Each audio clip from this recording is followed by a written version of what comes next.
আমাকে একটা কর্মস্থল করে দিক। একটা মেয়ে কিন্তু চাইলেই অনেক কিছু করতে পারে না। যখন ছোট মেয়েটা বলে কয় আমার বাবা আছে হাসপাতালে, ছোট মেয়েটা বাবাকে হাসপাতাল দেখছে, যখন আমি বাসা থেকে বের হই বলে কি বাবা মা বাবাকে হাসপাতালে খাবার দিয়ে আসো, বাবাকে অনেক খিদা লাগছে, তখন আমি কিছু বলতে পারি না। মানে যখন স্বামী ছিল তখন আসলে বুঝতে পারি নাই যে উনি কতটা কষ্ট করে আমাদেরকে চালাই, কিন্তু আমি এখন নিজে বুঝতে পারছি যে সন্তানদের মানুষ করা, ভাড়া দেওয়া, খাওয়ানো কতটা যে কষ্ট। আমাকে একটা কর্মস্থল করে দিক। একটা মেয়ে কিন্তু চাইলেই অনেক কিছু করতে পারে না। আমরা যদি রাস্তায় নামি অনেকেই খারাপ ভাববে, অনেকেই ভালো ভাববে, অনেকেই ভালো চোখে দিবে, আবার অনেকেই খারাপ চোখে দিবে। তাই আমাদের একটা দাবি যে আমাদেরকে শহীদ ফ্যামিলিকে সবাইকে নিয়ে আমাদের একটা কর্মস্থলের ব্যবস্থা করে দিই, আমরা যেন মাথা উঁচু করে বাঁচতে পারি। স্বাধীন হলো নতুন করে বাংলাদেশ বাঁচার জন্য, কিন্তু পরবর্তীতে কেউ কেউ ঝাঁপিয়ে পড়বে। আজকে আমরা কেন রাস্তায় আসবো? আমাদের তো রাস্তায় আসার কথা না, আর আমাদের তার বিরুদ্ধে হয়ে নামার আমাদের কথা না।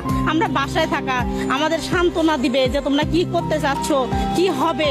আমার হাজবেন্ড চলে গেছে, এখন আমি বুঝি। মানে যখন স্বামী ছিল তখন আসলে বুঝতে পারি নাই যে উনি কতটা কষ্ট করে আমাদেরকে চালাই, কিন্তু আমি এখন নিজে বুঝতে পারছি যে সন্তানদের মানুষ করা, ভাড়া দেওয়া, খাওয়ানো কতটা যে কষ্ট।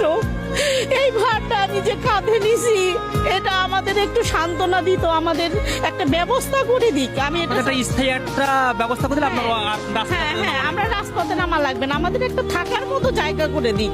আমরা তো আর চাচ্ছি না যে আমাদের একদম 10 তলা 5 তলা বিল্ডিং করে দিই, এরকম না, আমাদের থাকার মতো একটা জায়গা করে দিক। আমরা কি মানে ঘর ভাড়া দিব, না খাবো, না বাচ্চা মানুষ করবো, কোনটা করবো? আমি মহিলা মানুষ, বলেন। হ্যাঁ, যে শহীদ স্মৃতি ফাউন্ডেশন এবং ডক্টর ইউনূস স্যারের কাছ থেকে কোনো সাহায্য সহযোগিতা পেয়েছেন?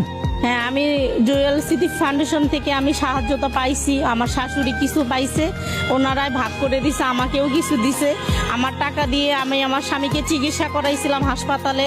যে একটা মানে অনেকের কাছ থেকে তখন তো আর ঘরে কেউ টাকা রাখে না আসলে কামাই করে, আর আমি ওরাও তো জানতাম না আমার হাজবেন্ড চলে যাবে এভাবে।